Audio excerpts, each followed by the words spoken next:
Көк теңіз туралы аңыз.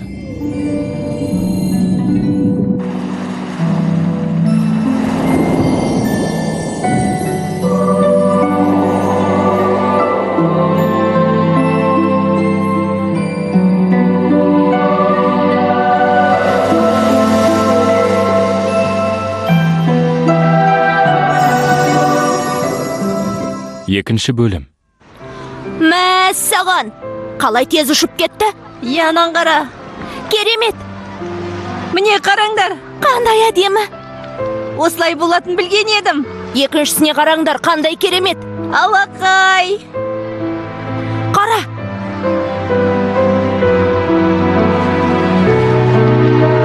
Қандай керемет. Қайда ұшып барады? Қайда? Осындай болатын білген едім.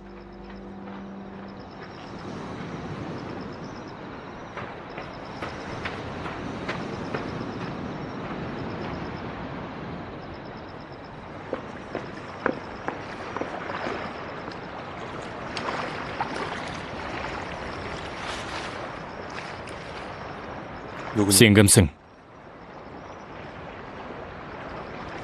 Қорықпай бері кел.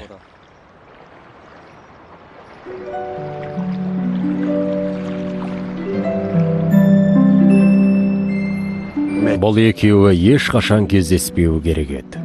Алайда осы бір кездесуден ақ екеуінің тағдыры мәңгілікке байланып қалды. Олар болашақта тағы да кездеседі. Міндетті түрде кездеседі. Сенің айтып тұрғаның екеуінің тағдыры бір болғаны ма? Сонда кеңесшінің соңынан аңдысам су перісін ұстап алам ғой. Солай емес пе? Сіз маған қорықпа деп айттыңыз. Бірақ дәл қазір қорқып тұрған мен емес, өзіңіз сияқтысыз. Сен сөйлей аласың ба? Адамның қолынан келетін нәрсе су перісінің қолынан келуі де мүмкін емес пе? Олай болса, бірінші кездескенімізде неге үн қатпадың? Мені ешкім естімес екен деп ойладым. Ешкім де. Бүгін біз үшін керемет күн. Біз жаңа кеңесшіні қарсы алу құрметіне ие болдық. Мен сіз үшін адам баласы көрмеген ғажайыпты дайындап қойдым.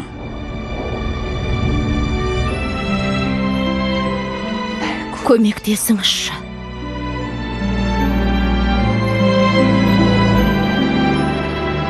Өтінем. Су перілері адамның ойын оқи алады. Сол себепті бізге сөйлеудің қажеті жоқ. Адамдар, сендердің ойларыңды есту мүмкін бе? Көп жылдар бұрын жас жігіт су перісіне ғашық болып қалып, оның ойын біле алатындай қабілетке ие болған. Ары қарай не болды? Су перісіне ғашық болған жігітке не болды?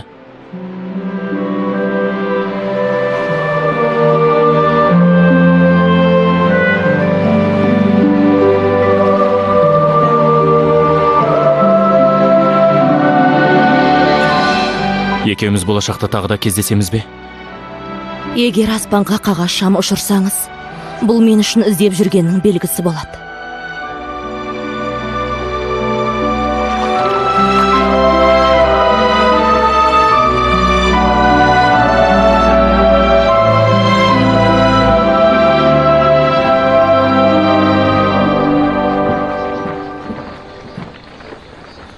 Артынан аңдып жүрсіңдер ме? Ол ешқайда барған жоқ па? Әрине, ол айтарлықта ешқайда барған жоқ. Кеңесші сарбаздарға біртүрлі жұмыс тапсырып жүр. Қандай?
теңіз туралы аңыз.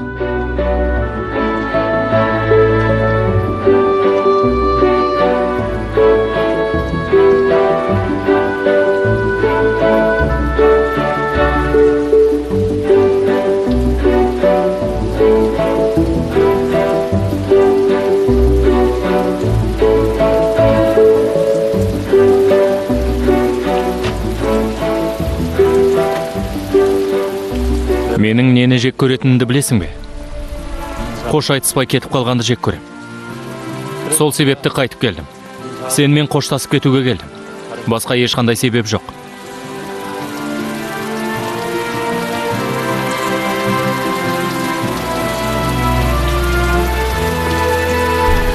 Жақсы. Айтар сөзімді айттым. Мен кетейін.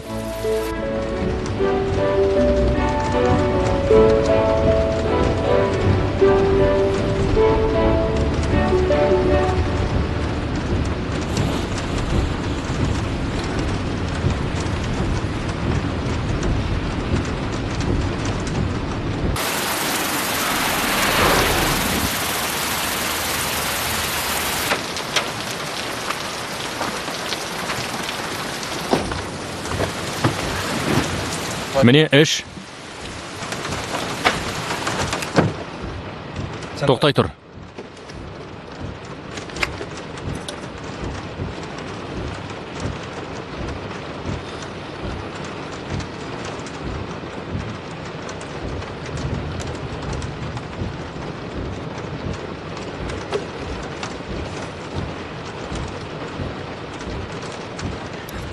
Иә, дәл солай.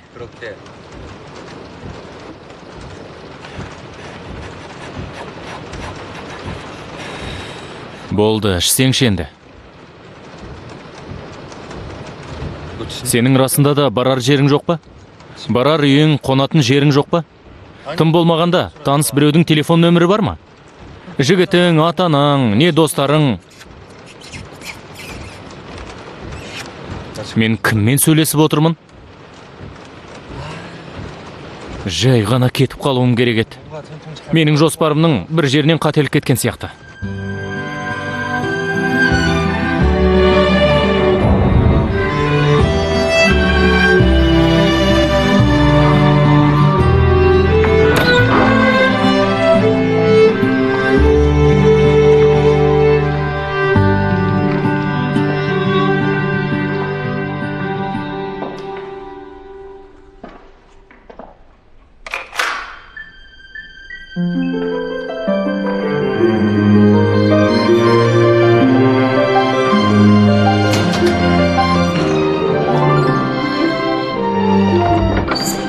Мен жуынып келем, сен әзірше мына киімді киіп жүре тұр.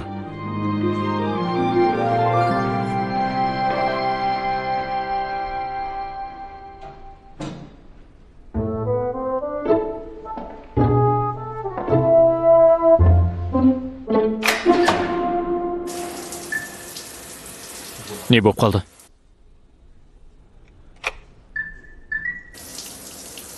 Құдайым-ай. Ей, жарықты қос! Жарықты қос!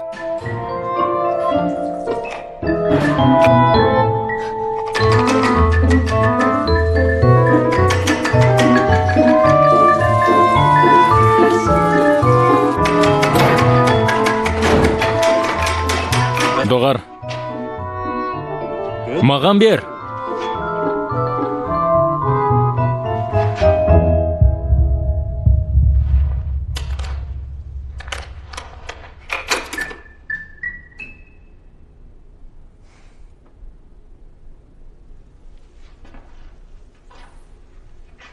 Сонда сен мені ұнатып қалдың ба? Жоқ. Ойыңа далма, ойыңа далма. Маған ақылды қыздар ұнайды. Сен мүлде ақылды қызға ұқсамайсың.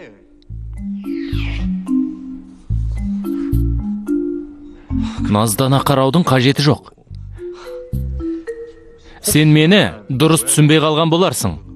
Оның үстіне сенің басыңа зақым тиген сияқты. Жарайды, мына қыз менің бөлмемде бір түнеп шықсын деп ойладым. Сол себебі құдайым-ау, мына жігіт мені ұнатып қалған болар дегенді, және егер ол мені ұнатып қалса, екеуміз бірге бола алатын шығармыз деп ойлама.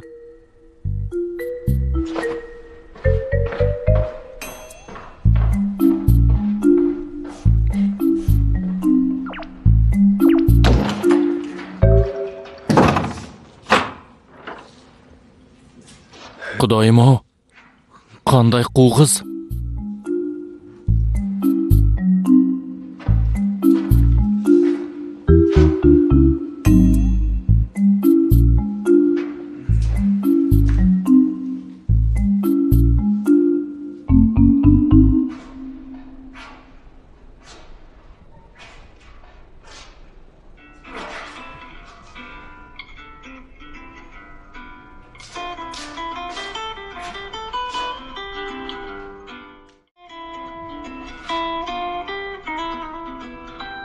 Абонент уақытша қызмет көрсету аясына тыс жерде. Өтінеміз.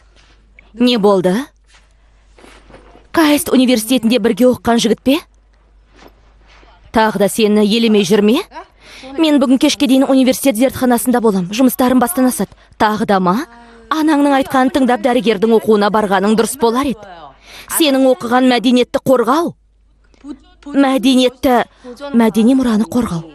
Егер дәрігерлер адамның өмірін ұзартуға ұмтылса, біз оқитын ғылым мәдени мұраны сақтауға барынша ұмтылады. Түсінікті ме? Түсінікті. Өзің біл, жұмыстарыңды жалғастыр.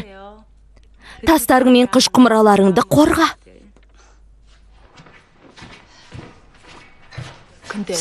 Ханымда Кайст университетін бітірген бе? Иә, сол себепті мұрнын көкке көтеріп жүр емес пе? Неге сұрадың? Менің ұлым да сол университетті оққан. Үнемі ұлыңды мақтап жүреді екенсің. Мақтаған ұлың қандай екен өзі? Иә, бала кезден сүйкімдеді. Далада тыныш қыдыра алмайтынбыз. Адамдар көре салысымен қасымызға келіп, ұлымның қандай сымбатты екенін көріп айтып кететін. Иә. Сымбатты жігіт, оның үстіне ақылды оқушы дейсің бе? Шалшықтан шыққан айдаһар дегің келіп тұрма? Шалшық дейм, нені айтып тұрсың? Не? Шалшықтан емес, үлкен көк теңізден шыққан. Иә. Сен не жайлы айтып отырсың? Сенің мен білмейтін беделді туысқандарың бар ма?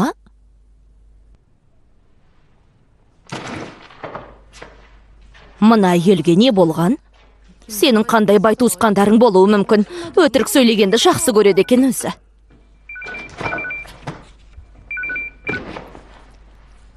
Сәлем.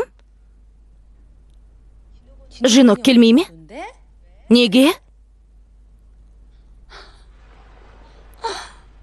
Біреу алдап кетті дейсің бе?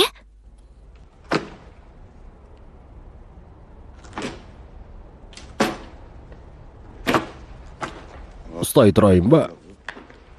Алаяқтар қалданып қалғанымды елдің бәрі біліп қоятын болды.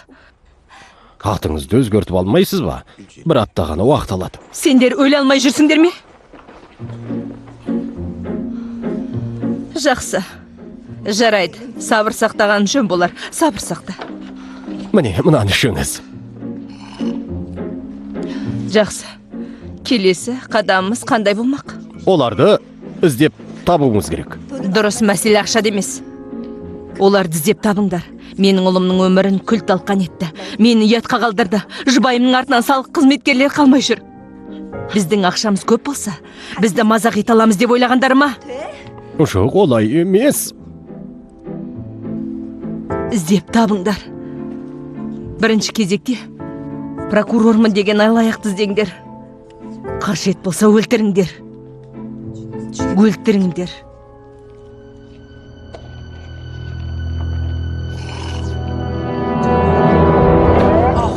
Бұл кім? Зәремді ұшырдың ғой. Ей, саған не болды? Сен жаңа ғана келдің бе? Иә. 1980 жылы жолбарысшылында дүниеге келдің бе? Мектеп қабырғасындағы өміріңіз қалай өтті?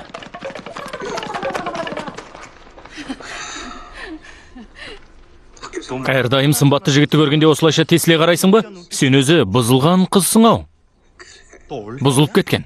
Мектеп қабырғасында мен тұйық мінезді болған едім. Жарайды. Қара, қанша көрсең де өзің біл. Бірақ уақыт өте келе адам өзгереді екен. Қайырлы түн. Сонда қай жағынан өзгердіңіз? Бұрынғыдай тұйық мінезді адам емеспін.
Сен не істеп отырсың?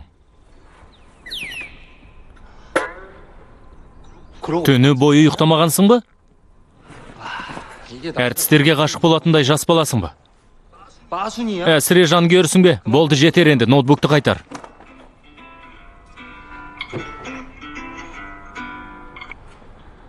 Алло. Намду, сәлем. Сәлем! Мұнда бір мәселе туындап қалды. Әлгі адамдардың қаншалықты қауіпті екенін елестете алмаған екенбіз. Ментон Капитал компаниясында жұмыс істейтін адамдар екен. Қысқасын айтсам, баскесерлер. Не дейсің? Бізді іздеп табу үшін баскесерлер жалдаған. Қайдағы біреулерді бізді іздеп табу үшін шетелге жібере ме? Маусымның қызған кезінде ұшақ билеттері 3 есе қымбат тұратын өзің білесің ғой. Намду, сен ұсталып қалдың ба? Жоқ, сен ұсталып қалдың деп естідім. Айтпақшы, сен жұмысқа қолданған телефонды ауыстыруды ұмытпаған шығарсың. Бұның нағыз ақымақтық болды. Сені GPS арқылы іздеп тапты. Тоқта, сонымен не айтпақшысың? Менің артымнан біреу келе жатыр ма? Сайтан алғыр, жар айтсау бол. Тоқта. Не? Әлгі білезік есіңде ме? Білезікті қолыңа түсірген соң маған пошта арқылы жіберем деп едің ғой. Сен маған сенесің ғой? Сенесің ғой?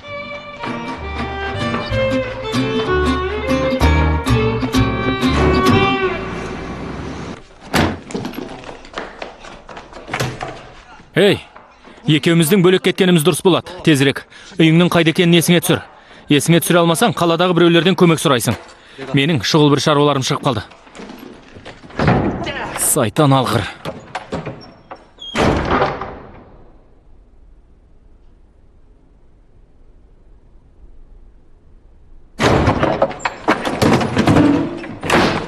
Қап-қырсық. Енді не істеймін? Неткен алыс жер еді.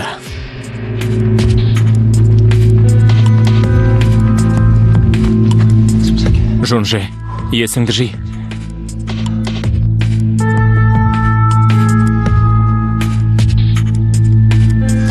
Іздетіңдер, іздеп табыңдар. Табыңдар бәрін.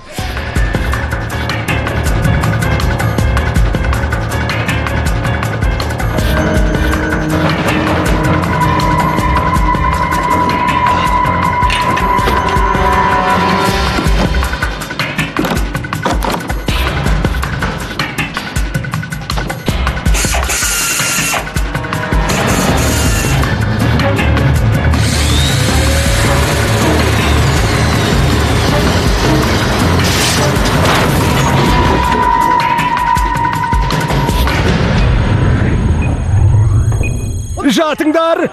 Жатыңдар! Жатыңдар! Жатыңдар!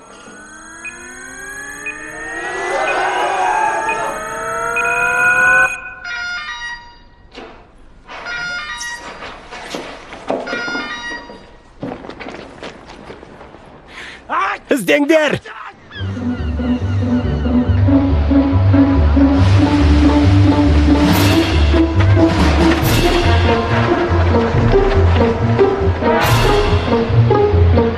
Стаңдар!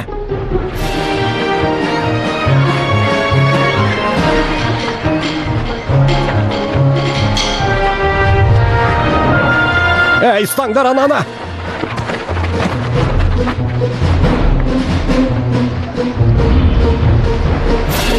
Тезірек! Артынан қуыңдар, ей! Артынан қуыңдар, ұстаңдар! Ей, тоқта!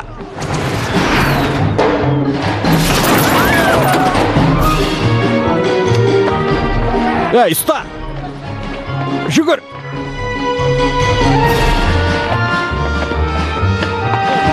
Мынаған. Кеттік. Ей, ұста! Ұста оны! Қуып жет! Отыр, тездет. Отырсаңшы.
Ей, ұстаңдар! Қуып жетіңдер!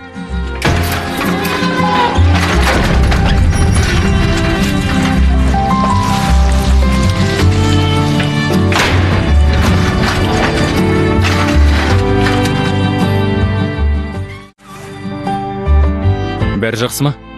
Бір жеріңді ауыртып алған жоқсың ба? Ей, бізді қуып жетіп алама деп уайымдасам. Олар мен сияқты жылдам адамды ешқашан қуып жете алмайды. Ұмытпа, сені де құтқарып қалдым. Маған қарыз боласың. Менен басқа саған кім көмектесе алушы еді? Міне олар! Ұстаңдар! Ұстаңдар! Жарайды, кеттік.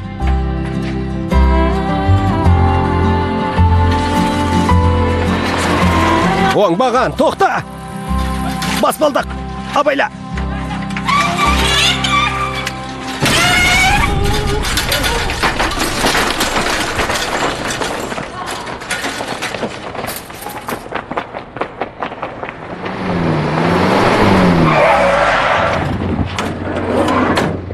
Мұнда. Мені осы жерде күт. Жарай ма? Ей, бергел. Тездетіп алдыма кел. Келіңдер, келіңдер. Ей, оңбаған.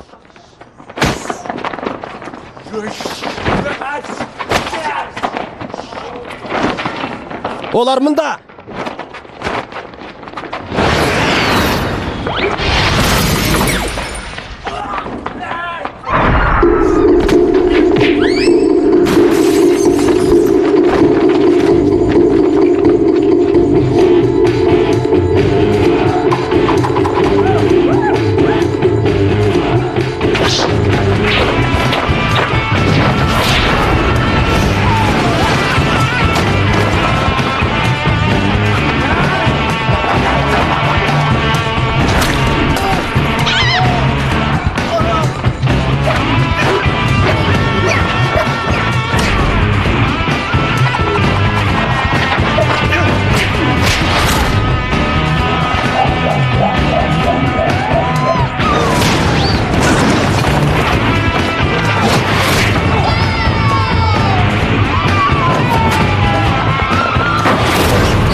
에이.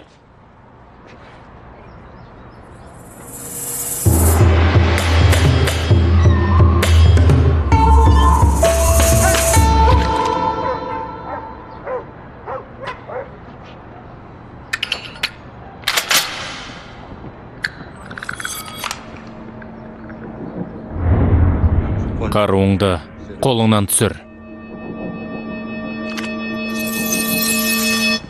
Есің дұрыс па? Бастық, олай істеудің қажеті жоқ.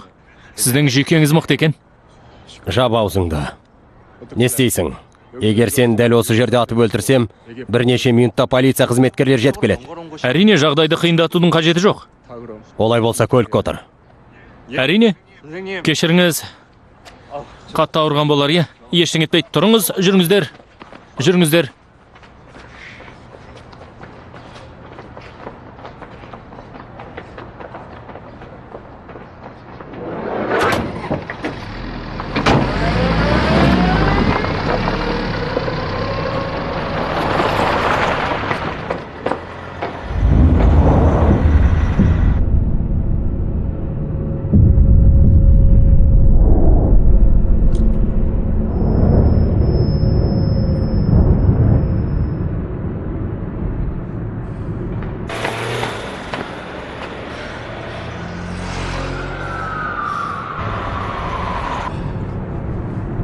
Не?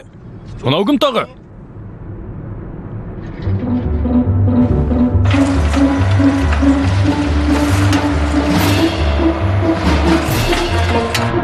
Мынаның қасында болған қыз емес пе?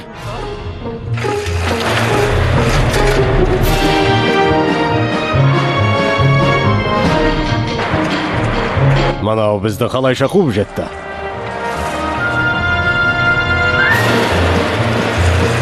Ей, ақмақ, тезірек жүрсеңші! Құп болады.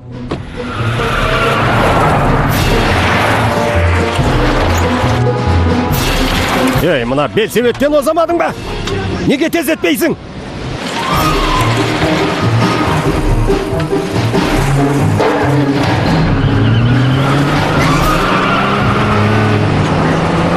Жүр, тоқтама!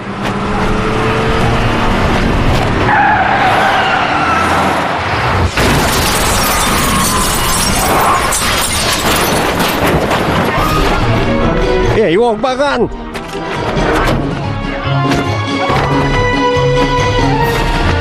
Қаштық, тез, тез! Ұстаңдар! Немене жатырсыңдар, ұстаңдар дедім ғой! Ей, тоқта! Тоқта деймін саған!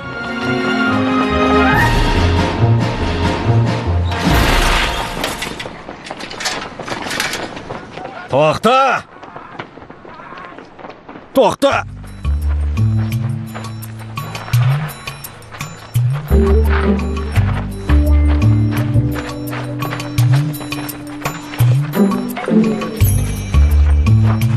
Бер жүр.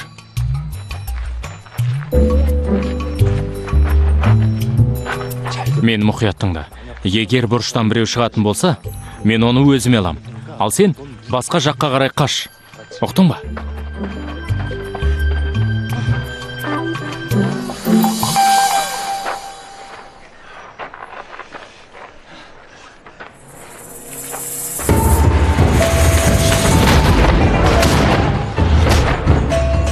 Өзімнің керемет қалыпты екенімді білетінмін, бірақ бүгін мен ерекше күштімін. Мынау қайда жоғалып кетті? Ей! Ей! Ей! Ей! Ей! Сен ұсталып қалғансың ба? Менің артымдан қалмай жүр деп айттым емес пе саған? Сен қайда жоғалып кеттің?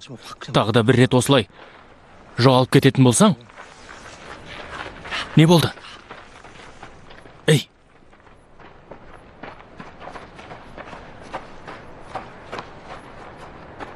Ей! Адаспай қалай тез тауып алдың? Жарайсың. 그대는 빛은 어떤 말보다 의미가 있어 난 그걸 느껴 지난 밤 꿈에 환히 웃으면 바람처럼 불던 그대 жүр. 내게 좀 더 가까이 와요 그대를 더 느낄 수 있게 기다리는 시간조차 의미가 돼요 그대가 내게 들어온 순간부터 한 걸음 더 가까이 와요 숨소리도 느낄 수 있게 내 마음이 그대에게 흘러가요 조금씩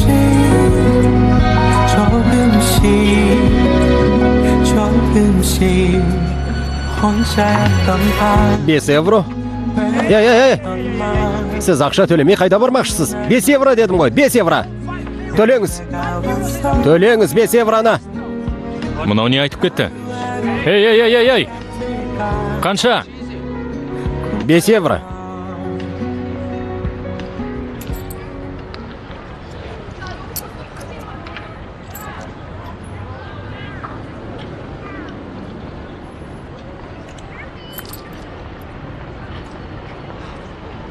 Сізде кішірек балмұздақ жоқ па? Кешіріңіз. Жарайды. Бара беріңдер. Бүгін саудам жүрем өзі.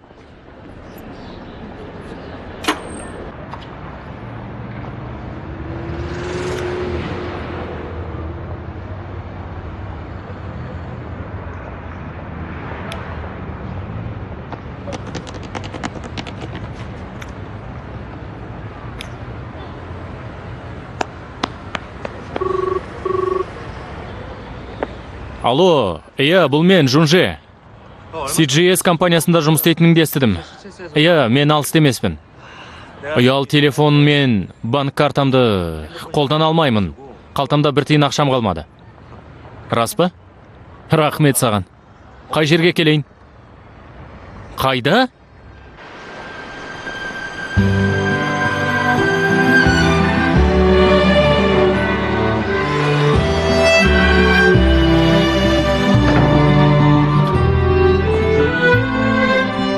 Хонуа уағызшы боласыз ба? Аллилуйя! Аллилуйя!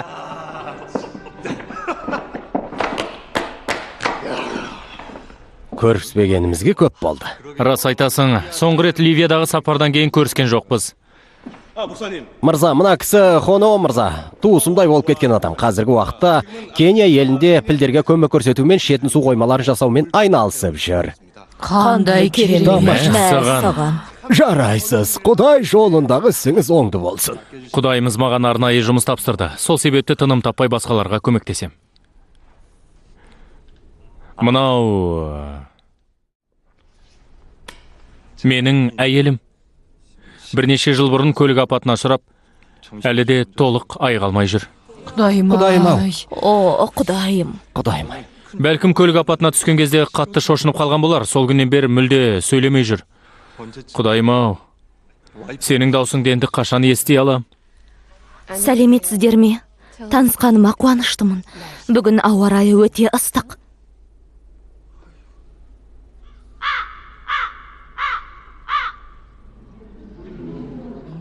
Не дейді? Ей, саған не болған? Аяқ астынан неге сөйлеп кеттің? Бұл не мазағың? Даусыңды естігім келеді деген өзің емес пе? Бірақ сен мені дұрыс түсінбей... Айтпақшы, әйелім деген сөз нені білдіреді? Мен сенің әйеліңмін деп айттың ғой? Жай... Дос дегенді білдіреді. Дос? Түсінсен бұйырмасын, сен сөйлей алады екенсің ғой, бірақ... Осыған дейін неге сөйлемей жүрдің? Әлде бұл мені мазақ қылғаның ба? Кешегі күнге дейін қалай сөйлерімді білмедім, бірақ сенің қорапшаңның көмегімен біраз сөздер үйрене алдым. Біздің тіл басқаша айтқанда, біздің еліміздің тілі. Менің қорапшам? Иә. Ноутбук жайлы айтып тұрсың ба? Компьютердің көмегімен сөйлеуді үйреніп алдың ба? Сонда бұрын сөйлей алмадың ба? Тағы не болды? Сенің көзіңнің қарашығы. Менің көзіме не болыпты? Сенің көздерің нұр шашып тұр. Менің көзім әрдайым осылайша нұрланып тұрады. Неткен әдемі.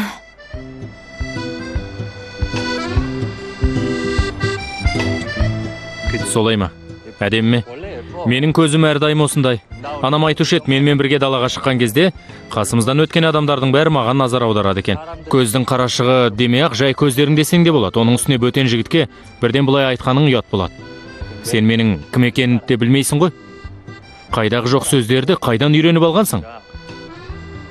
Бір айтқанды ұмытпайды екенсің. Есте сақтау қабілетің керемет. Саған таңғалып қалдым. Ей, бауырым! Менің сұрағанымды дайындадың ба? Әрине, біз екеуміз мактың мүшесі емеспіз, Мэнс алаяқтар клубының мүшелеріміз. Біз туыспыз ғой. Рахмет. Құрғақ қазық жыртар демекші. Сонда саған не керек, а? Мен бәрін дайындап қойдым. Соңғы рет қайталап өтейік. Синапке уағыз. Бұл Құдайдың сыйлаған мархабаты. Базардың жабылуына 5 минут қалғанда мені Дэвид МакДугласпен кездестірді. Мен де қайырымдылық жасауға мүмкіншілік алдым. Мен 10 000 евро ақшалай қайырымдылық жасадым. Сол кезде елдің барлығы Дэвид МакДуглас кім деп сұрастыра бастайды. Кім ол? Мен ол кісімен танысқанды қалаймын. Сол уақытта сахнаға Дэвид шығып өзінің дайындап қойған сөзін айтады. Жай қарапайым сөздермен: Мен батыр емеспін. Мен Құдайдың қолындағы құралмын. Мен тек Құдайдың даусын ести алам. Бәрі ойдағыдай өтпесе де, залдағы адамдардың көбісі біздің сөзімізге сеніп қалады. Залдағы адамдардың көзқарасы: Аллилуйя! Аллилуйя! Аллилуйя! Аллилуйя! Аллилуйя! Қолымыздан келеді деп ойлайсың ба? Иә, бұл ерекше жер емес пе? Жақсы. Сонда мен не істеуім керек? Сенен маған бір нәрсе қана қажет. Бір рет ән айтсаң болғаны. Әйел адамдардың жүректеріне тиетіндей, еліктіріп әкететіндей ән қажет. Не? Махаббат дегеніміз шыдамдылық. Махаббат дегеніміз сенімділік. Сенім мен төзімділікті ешқашан жоғалтпайық. Ешқашан жоғалтпайық. Ешқашан жоғалтпайық. Махаббат дегеніміз шыдамдылық. Махаббат дегеніміз шыдамдылық. Аллилуйя! Шыдамдылық. Аллилуйя! Аллилуйя!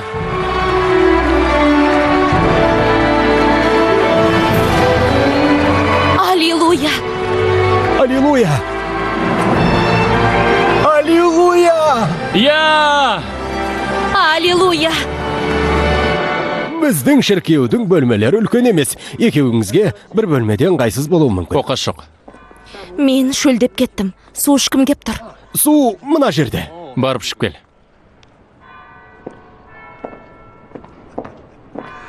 Құдайым-ау, сіздің әйеліңіз айығып, сөйлеу қабілетіне қайта ие болғанына қатты қуаныштымын. Әрине, менің де қуанышымда шек жоқ. Жаны қатты сырқат адам.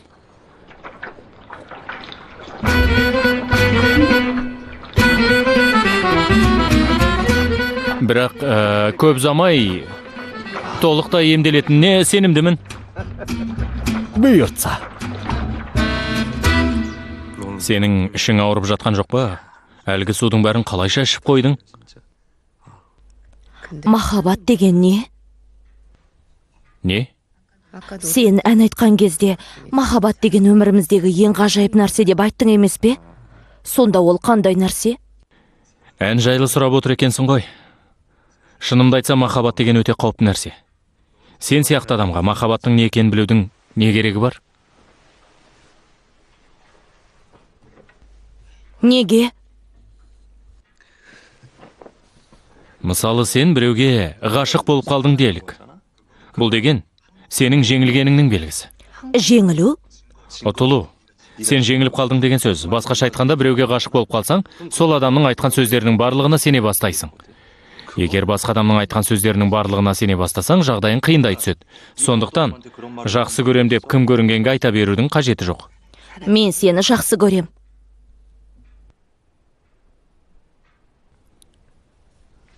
Олай айтпа деп айттым ғой, жаңа ғана түсіндірдім ғой.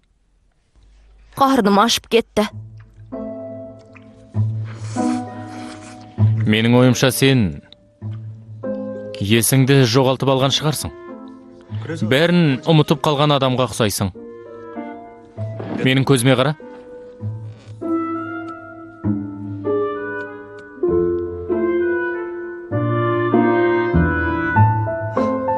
Тесіліп қараудың қажеті жоқ. Мен үшке дейін санайым, содан кейін сен терең дем алып, әке шешеңді еске алуға тырысып көр. Түсіндің бе? 1, 2, 3. Әке шеше деген не? Сен жынданғансың ба? Әке шеше деген сөздің не екенін де білмейсің бе? Анаң мен әкең сені осы өмірге алып келген адамдар. Менде онда ешкім жоқ. Иә.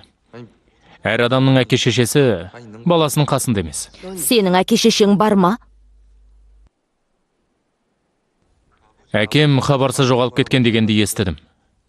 Менің анам... Олардың қайда екенін өзім де білгім келеді. Сол себепті мен үнемі ұшып жүрем. Қайда? Жердің шетіне. Сол жерге кетуім керек. Айтпақшы, сенің атың кім өзі? Менің атым жоқ. Солай ма? Бұған да таңғалмайым. Сен нағыз жұмбақ адамсың. Сенің көңіліңнен шығатындай адам болсам, сенің қасыңда үнемі жүре алам ба? Солай ма? Айтшы ғане. Үнемі жүруіме бола ма? Жоқ. Мені қате түсініп қалдың. Біздің өмірде есуас адамдар жеткілікті. Басқаларға қарағанда сен тәп-тәуір адамсың. Шын айтасың ба? Әрине. Расын айтсам, біртүрлі адам сен емес, ол мен. Сен жақсы адамсың.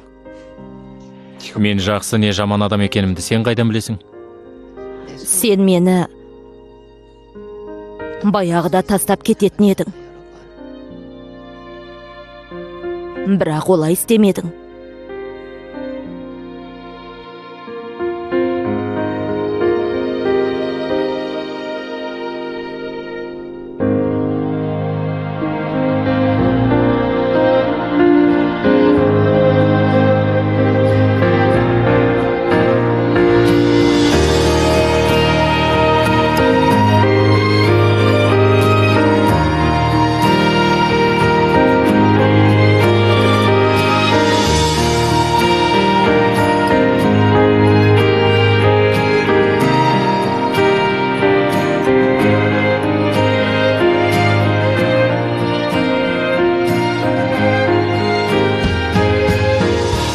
Мен көп ұрлық жасап бірнеше рет қашқан адамын.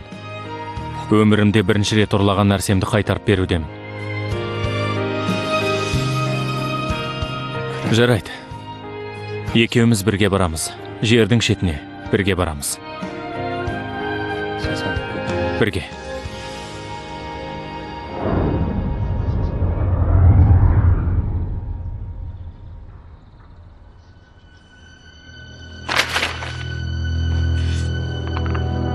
Геркулес.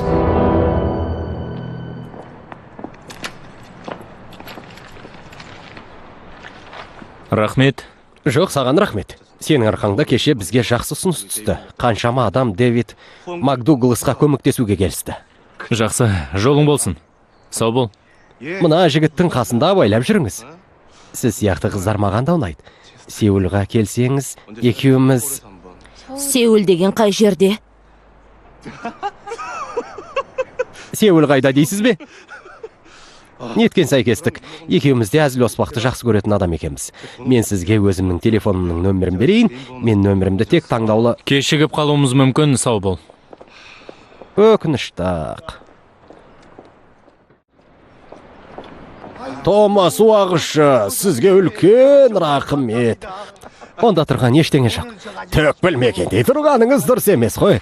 Уағызшы маған бәрін айтып кетті. Оқуға түсе алмай жүрген оқушыларға ақшалай көмектесемін деп айтыпсыз ғой.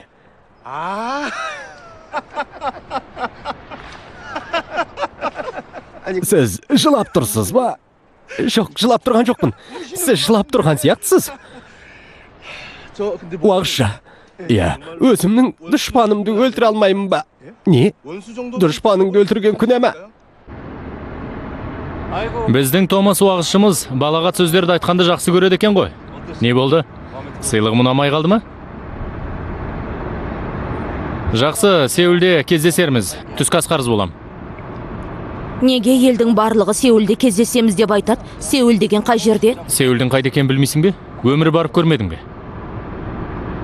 Жақында сен де Сеулге кетесің бе? Иә, мен Сеулде тұрам.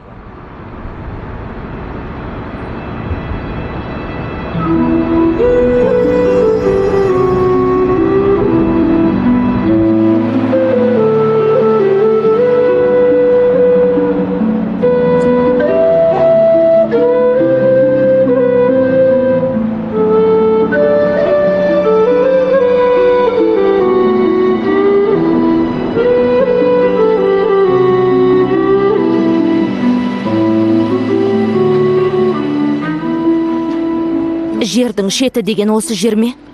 Иә, адамдар осы жерді жердің шеті деп атайды. Мына шамшырақ 2000 жыл бұрын салынған.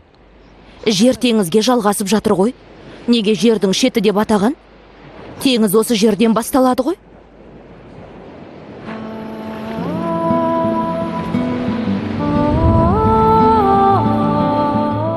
Жунже, баяғы заманда адамдар осы жерде жердің шеті деп атаған.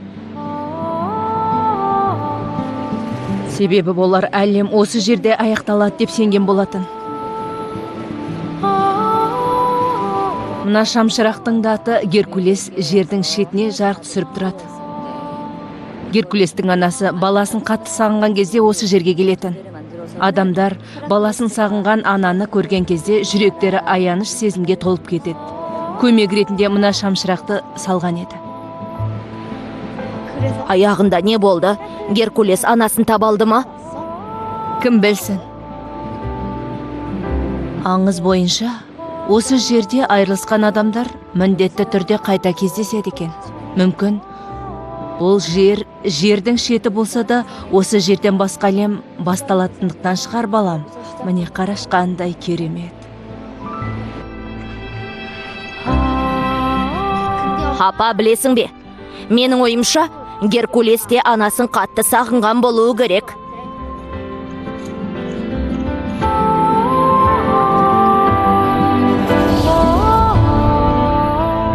Хо, Жунже. Бұл менің атым. Мен шын атымды көп ешкімге айта бермеймін. Бұл сен үшін бақыт. Осы жерде айырылысқан адамдар міндет түрде тағы да кездеседі деген сөздер шын ба? Жоқ, өтірік. Мен анамды осы жерде жоғалтып алдым. Бірақ мен анамды әлде іздеп таба алмадым. Апа! Апа!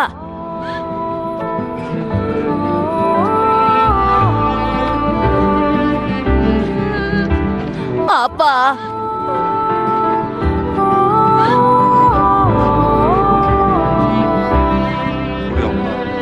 Менің анам менімен қоштаспай кетіп қалды. Сау бол деп те айтқаны жоқ.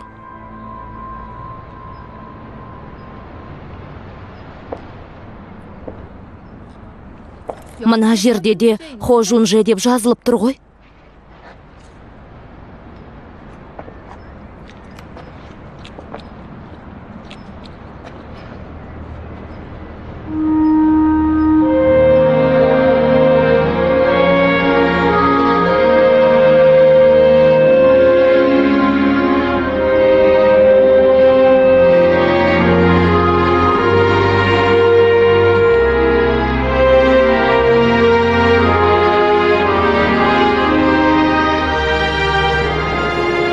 расында да Хожунже деп жазылып тұр екен. Менің апам менімен қоштасып кеткенге ұқсайды. Не деп жазып кетіпті? Мен сені сүйем деп жазыпты. Сүйемін. Ол да жеңіліп қалған ба? Иә, Берілді ме? иә. Толықтай жеңілді. Толықтай берілді.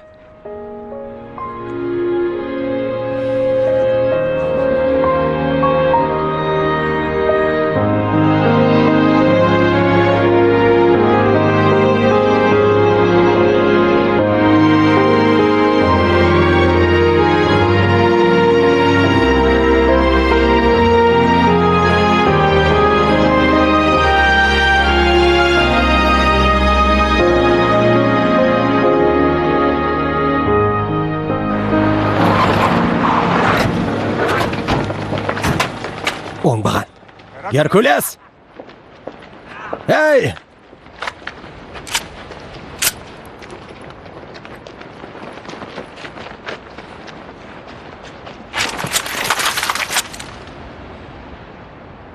Қаштық.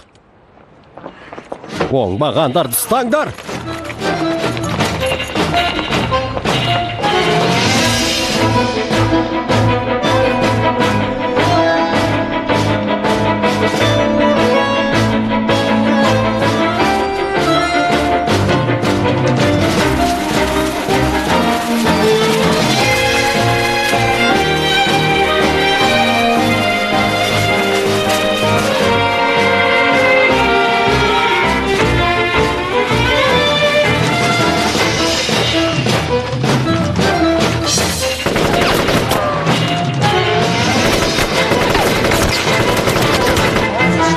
Қаштық.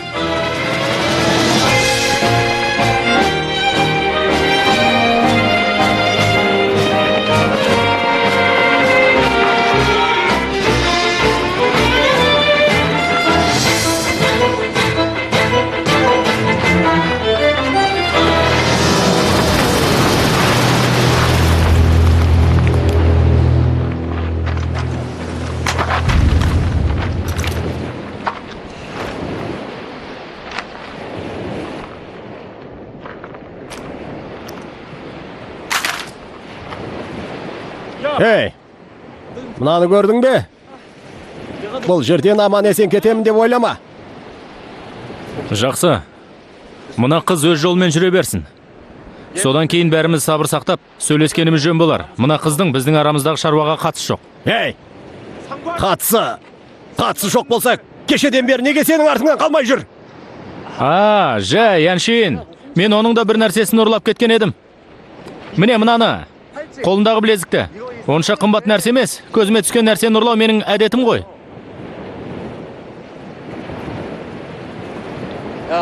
Міне сол себепті де артымнан қалмай жүр. Ей, болды, кет енді. Білезігіңді қайтарып бердім емес пе? Кет. Неге? Мен сенің әйеліңмін ғой. Сұмырай! Көзімді бақырайтып қойып, мені алдайын дедің бе? Жоқ, сіз дұрыс түсінбедіңіз. Ол өзі жайлы айтып тұрған жоқ. Мен өмір бойдағы өмір кешетін адамын. Мен мына қыздың атын да білмеймін. Жап аузыңда! Аузыңнан тағы да бір сөз шығатын болса, осы жерде атып өлтіремін. Көп болады, мырза. Сен немене қайдағы жоқты айтып тұрсың? Кет дегенде неге кетіп қалмадың? Енді не істейміз?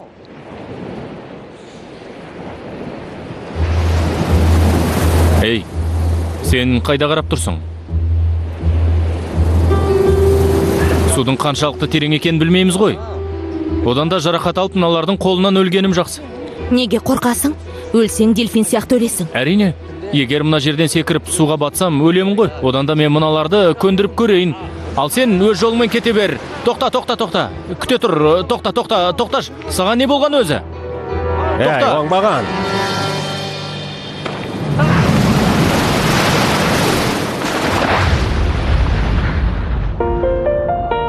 Ей, мыналар қайда кетті? ей оңбағандар! іздеңдер!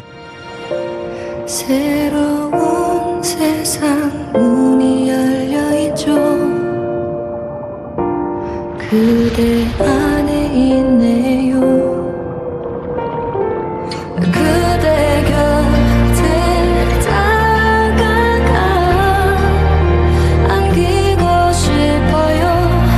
머물고 싶죠. 그대라는 세상에 I love you, I miss you, I need you, I love you. 영원토록 그대 Сенің көңіліңнен шығатындай адам болсам, қасыңда үнемі жүре алам ба? Солай ма? Үнемі. 안기고 싶어요. 머물고 싶죠.